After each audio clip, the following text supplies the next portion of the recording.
Hey everybody, thanks for coming to this rather late-ish talk on the second day with a little bit mysterious title, What If, How to Achieve GraphQL Domination. So this is first 2 cents about myself. My name is Andy. I'm a member of the GraphQL Technical Steering Committee. I work at Atlassian as my full-time job. If you want to know more about what we do at Atlassian, I had a talk yesterday, and my colleague Andreas actually talks later today about some aspects. I'm also the creator and one of the current maintainers of GraphQL Java. Okay, so this is a little bit, I submitted this talk because I thought it would be fun to talk about it a little bit. It's a little bit different. I will not present the technology. I will not go deep. It's like we go a little bit into fantasy land, and spin up a little bit alternative world where GraphQL would be even more successful than it is today. So the idea is, what would we be able to do to push it even further? Maybe that's obvious, but this comes from a place of love for GraphQL. It's not like a fundamental criticism and saying GraphQL is not good in any way. I invested large parts of my career in the last 5 to 10 years into GraphQL, member of the community, and so on. So I think it should be obvious that if you expect hardcore criticism, this is the wrong place. Okay, we touched on this a little bit, actually, in the first keynote of Lee today, where he pointed at the Gartner wave curve where GraphQL is. I'm not sure I would fully agree where he positioned GraphQL on this curve, but I think it's up for debate. In general, we are 9 years in, 9 years, 3 months, 4 months, and we keep growing overall. I think that's a very good sign. I can attest from the GraphQL Java perspective, which is the main library every company uses when they use Java and GraphQL. We continue to keep growing in GraphQL Java. So even after 9 years. Probably we are behind of the inflated expectation point of the hype curve. It's kind of not a hip technology anymore, I would say, from my point of view. Maybe it was never really. So if you start in a 2-person team building a web app today, you will probably not grab GraphQL or will be excited to use it, but use alternative technologies. That's my impression, which is fine, by the way. It's not something I think being hip technology or technology everybody is absolutely excited about to use is not necessarily the goal. Again, we touched on this on the TSC panel yesterday. It's still being actively developed. We have adjacent parts like the GraphQL composition spec, which is really in active development by multiple companies. We have client-controlled nullability. That was the old name, not sure what they name it today, that is actively developed and discussed. We have defer and stream. GraphQL Java just implemented defer and is being adopted more widely in the industry. So we have features that is actively developed. Some people would argue too slow, but again, it's a very much sign of GraphQL being very alive and being pushed forward. So another stat was presented about 50% of the enterprise still already use GraphQL in one way or the other. I think that's an interesting stat, and I again, from a Java perspective, I know how broadly accepted or used GraphQL Java is in the enterprise world. Basically, every company, bigger company who uses Java uses GraphQL Java, which means they use GraphQL. But it's often not yet inside the company really the main technology or a big technology. So there's a huge part of the enterprise world overall, in my opinion, that is still there to conquer, if you will so. Interestingly, when I thought about this, I would say there has been not a direct competition to GraphQL in the last 10 years. That's an interesting thought. Like, of course, you have alternative in a lot of aspects. Like, you can use gRPC when you do service-to-service communication. You use TypeScript RPC for if your client and server is both written in TypeScript, and so on. But I think a similar ambitious projects I've not seen in the last 9 years in the API technology, which is also, I think that speaks again for GraphQL itself. Okay, the fantasy world we make up today a little bit, let's assume we have unlimited resources. Not really, but kind of. What I mean with this is we don't want to change GraphQL fundamentally and transform GraphQL into a, I don't know, binary protocol for embedded devices. We want to keep the core ideas of GraphQL, but we imagine a world where we have unlimited resources and can do stuff we can't do in reality, including breaking changes. So we are allowed to break existing behavior, which again we can't do in real life. And yeah, we will look a little bit at the top 3 changes based on impact, at least according to me. But first, what didn't make the list? So I thought about it. Again, I submitted this talk because I thought it would be fun to play around with this idea a little bit. And I thought about it, what would really help GraphQL? And kind of the obvious direct answers are, whoa, I don't like this. I really wish it had this feature or this feature. And so it comes down to, would GraphQL be a better or more widely adopted technology if the language would be more powerful? For example, we have custom scalars, so they're really powerful, and you could really say datetime scalar, my favorite example, is actually clearly specified and implemented across the industry, or a URL scalar, or you could have more complex scalars which clearly define behavior, and not like the custom scalars today where it's more like unclear how it is implemented. Or input unions, a lot of people wanted input unions. We have now the one-off directive, but there are more powerful approaches like a struct approach or a struct idea that had been discussed. Namespaces, a lot of people, not a lot maybe, but quite a few people in GitHub over the years ask for namespaces in one way or the other. I can relate to this somehow. Very big GraphQL schemas tend to be hard to explore, and namespaces seem to be a way to improve it somewhat. Metadata, we still can't introspect the directives on schemas, if anybody knows about it a little bit more. Even GraphQL Java supports it, a few others also, with extra unspecified behavior, but metadata is not direct first-class citizen. Also, directive on directives, metadata on metadata is not something we can do. So, yeah, ideas for making the language more powerful. Also, we could make the language simpler, right? There has been criticism from the beginning of GraphQL. When should I use a union? When should I use an interface? Maybe we can get rid of unions and just allow interfaces with no fields. Would have been basically the same idea, right? Like you can marker interfaces and just use them to express union-like structures. We could remove custom scalars because they are not specified anyway, so well, why use it? So we could make the language simpler. But again, after thinking more about it, I'm not convinced that would really push GraphQL adoption overall, because these are all specific experiences once you dive a little bit deeper into GraphQL, and they annoy you. You don't like it, and maybe the developers will leave an angry comment in GitHub. Why has this not implemented in the last 9 years? But in my experience, it make it very rarely break completely your GraphQL behavior. It's another favorite example, this from the old days, you could call it now, from the beginning of GraphQL. There was an idea pushed by Oleg originally, who was an early GraphQL contributor.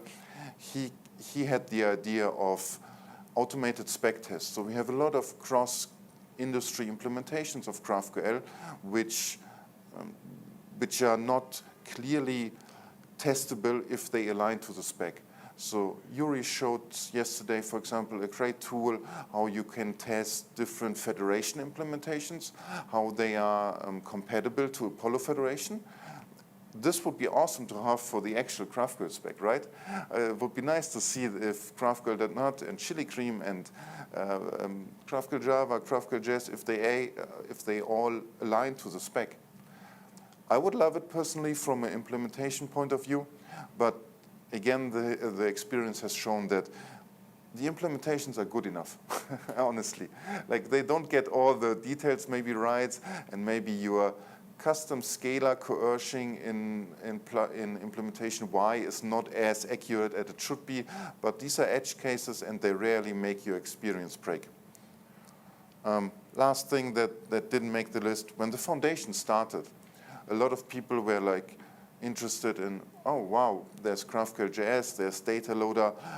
Should the foundation adopt more projects, bring projects into the direct foundation control under the GitHub org of GraphQL and really help them to be maintained or to be continued to be improved. But I think, again, the experience has shown that we don't need this. We have very good implementations outside of the foundation that has been actively developed and actively maintained by small companies, by small volunteers, by bigger companies. So this worked out pretty well. So I rejected all these ideas. So I made them and I rejected them myself. Okay, what would we actually change? Okay, the first one, Matt from Apollo today, in the beginning of the day, he stole some of my ideas. That's not true. My ideas overlap with his ideas a little bit. And he touched on something I also have here as my first change, is I think we could really improve the overall narrative of GraphQL. We could really improve our guidance when to use GraphQL and maybe when not. It's a lot of these experience, like we implemented GraphQL and we ripped it out again 6 months later because it was too complex. It's like, I'm 100% sure these experiences stem from an undefined or unclear expectations what GraphQL can do for you. Nothing is, if you use GraphQL.js, Python, Ruby, any implementation, nothing is very surprising. You need to work for your GraphQL implementation to make it work in the beginning. You need to implement your resolvers. You need to take care of observability, error handling, authorization. Some things very similar to a REST endpoint, some things a little bit different, but nothing, honestly, is very surprising in this area. And so I really think we could be much clearer and much better in guiding people when GraphQL is useful and maybe when not. Schema design guidelines and how to think in GraphQL. I really think schema design is an under-discussed topic. You have these types and you have these rules, but it is not obvious when to use what. And it has been a constant, not constant, but has been a very often the case that people, for example, overuse nullability. Like if they design a schema and suddenly, from a programming language perspective, you want to make as much as possible non-nullable. So you add your exclamation mark and you say these are the fields you don't want. But it's really the opposite in GraphQL, and it's counterintuitive coming from a programming language. Most of your fields should not be non-nullable. They should be nullable because it's a protocol over the wire and you promise something to the client that you're rarely happy to uphold forever. So if you say this field is non-nullable, you normally say it's so important that you can't live without it, and I will forever promise you that it's not non-nullable. And the more your backend evolves and maybe you break out services or you change something, it's often not the case and you overpromised and it's a pain point. Just one example about schema design, which I think we could really improve. Tooling for schema design and best practices. Really having a central schema design page, for example, or an online tool where you just paste your schema and you get recommendations back, like, are you sure 90% of the fields are non-nullable? Are you sure this and this? Are you sure we should change the name here because that's not standard? Are you sure a mutation should not return an object with a suffix payload? Oh, this connection spec seems wrong, and so on. This would be enormously helpful already for people adopting GraphQL. Yeah, so the last point is blog post videos about successful GraphQL adoption. We kind of have this, I get it, it's not like empty the world, but again, I think with more resourcing, we could do a much better effort in presenting the success and maybe failures around GraphQL in a consistent way so that people are less surprised, and we shape the narrative and make it more clear how powerful GraphQL could be and how universally you could use it. Okay, that's the first change with unlimited resources and time I would make. The second one is about scalable UI architecture, or maybe UI architecture in general. I think Relay, and maybe not even directly Relay the project, but the core ideas of Relay, of having a component-oriented, fragment-based approach that lets you scale your front-end architecture, is still underrepresented and under-discussed. There has been blog posts about it. Shout out to Jens from Wundergraph, who wrote a blog post about it. Dan Abramov tweeted about it years ago, that if you use GraphQL with Relay, you're kind of missing the point. Maybe that's too strong, but Relay is an extremely important aspect of the whole GraphQL story. Fragments and the ability to declare field multiple times in your query come from Relay. They are designed to be used with GraphQL. Fragments are not a thing just to be reused. It's really something where you can, in a component-oriented architecture, declare your data needs. And Relay makes sure that no other component can use it, so data masking. We heard about it in the morning. Other clients also start adopting these techniques now, which is great. But Relay has been doing this for a very long time, and Relay is still so important, but it's kind of outside of the official GraphQL world. So making Relay an official GraphQL project or create a spec around it, what I mean with that, it's not only about the Relay project, it's also about the Relay ideas. Define a spec how a client should manage a component-oriented architecture with GraphQL, and then you could have multiple client implementations following the spec. This would be awesome and would really, I think, highlight the importance of Relay or the Relay ideas for the overall ecosystem. Also, the Relay constructs, node and connection, should be really part of GraphQL itself. Especially connection is kind of something that breaks the GraphQL world. An unlimited list. So if you start with GraphQL, I need to return a list. I just write a list, I return a list. It's so dangerous, and mostly it's wrong. It's like you break the whole idea of GraphQL, that you have field selection and clearly control what you get back. And suddenly you have a list inside that returns 10,000 elements, and you just broke your client. It's like, really, lists should be used in a very small, controlled area. Like, I don't know, if you know that your list never returns more than 5 elements because the domain doesn't allow it, fine. Maybe 10 is fine, maybe 20 is fine, but there's a limit. You should always use connections, and most of the time I see connection underused and lists overused. And also, it's not inside the GraphQL spec, right? It's outside in Relay, so making it inside would really help a lot, like making a part of GraphQL itself. It's really a missing piece of the GraphQL language, in my opinion. Also, node lookups, having global IDs and being able to look up fields is what enables the client-side caching of Relay to be efficient, right? If you open a new component or something changes and you require one more field for a specific object, Relay is able to fetch exactly this field based on the global ID and the node lookup. So this makes efficient queries to update your cache or your state inside your client. So it's really important, and kind of moving it into GraphQL would be nice. Again, this overlaps with the previous part.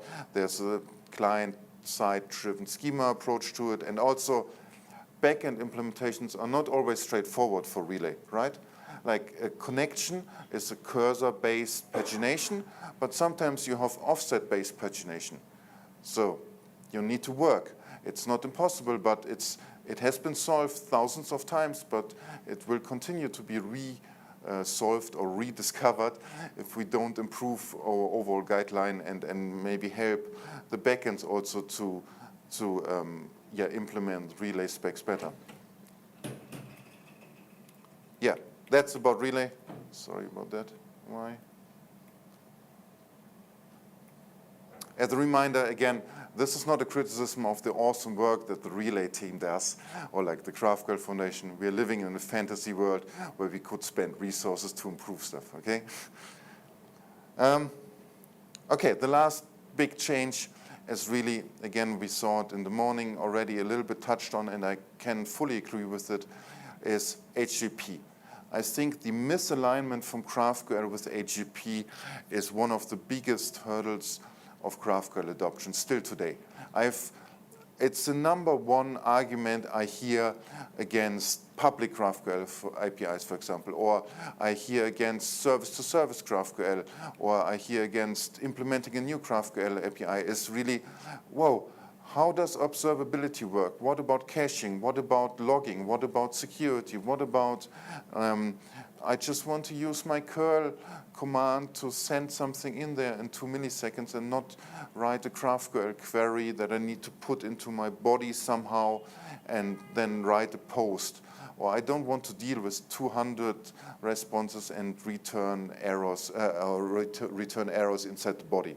It has been a struggle in this regard, to be honest.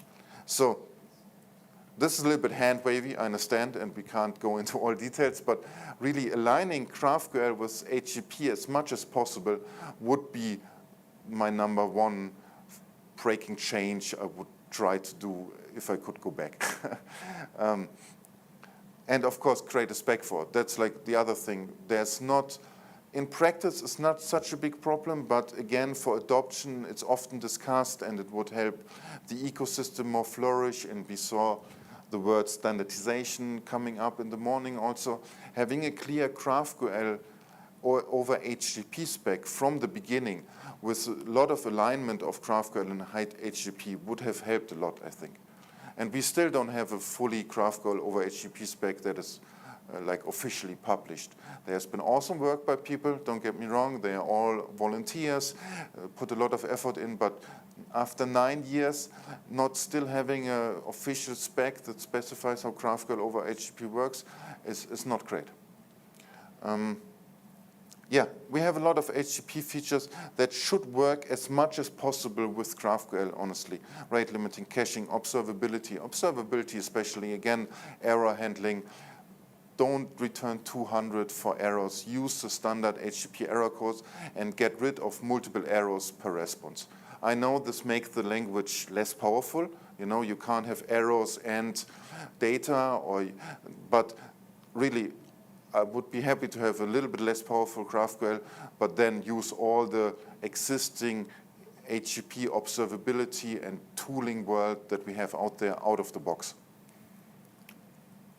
Yeah, get rid of multiple GraphQL errors per response and use standard HTTP errors. Yeah, tooling, contribute to tooling like curl. That's a stretch, of course. Nobody goes easily into curl, a tool that we all use, but probably nobody ever contributed. But having some kind of help on this level and expand the notion of the standard HTTP request you can make to support GraphQL would go a long way, really. Like curl or wget, like all of these tools are still extremely important in the overall development industry, and they are used every day by millions of developers. So not supporting them and not helping people to use them and still make it painful to put your JSON payload somewhere is really something that still hurts GraphQL today. Yeah, the idea is here a little bit clear guidance over uncertainty and flexibility. You know, remove some flexibility, make some things maybe a little bit harder, not harder, but like less flexible, less powerful, but give more guidance and more alignment with the existing tooling and existing world. Again, that's a little bit hand-wavy. There's a lot of things you could talk about in detail, but I think you get the fundamental idea. Yeah, so these were the three top changes I would choose to really push GraphQL to another level, like make Relay kind of part of the core, improve the narrative, the messaging, the documentation, the guidance, and align with HTTP much more. Thank you very much.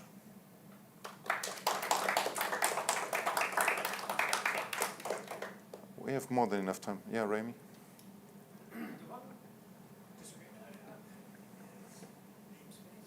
Yeah.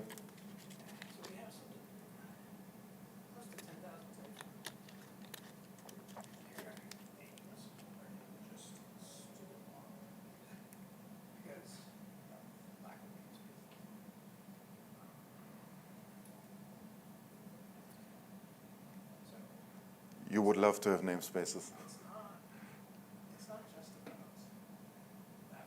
We help, but if we want people to create large central schemas that kind of cover all of the data enterprise, Yeah. you have to have it. Okay, I will repeat for the recording. You want to have namespaces. You think it's important for large schemas and enterprises. Yeah, Yeah, I can see the point. I limited to the top 3 things. So I'm not sure I would replace one of the top arguments for having just namespaces. But I would agree that some namespacing in very large organizations would help, yes. Yeah, we see similar things in Atlassian, and the lack of namespacing meant that we prefix things with names, like with the prefix in the name, and that helps to avoid name clashes, but it's not a built-in solution. Yeah. Okay. Yeah. Thanks a lot again, everybody.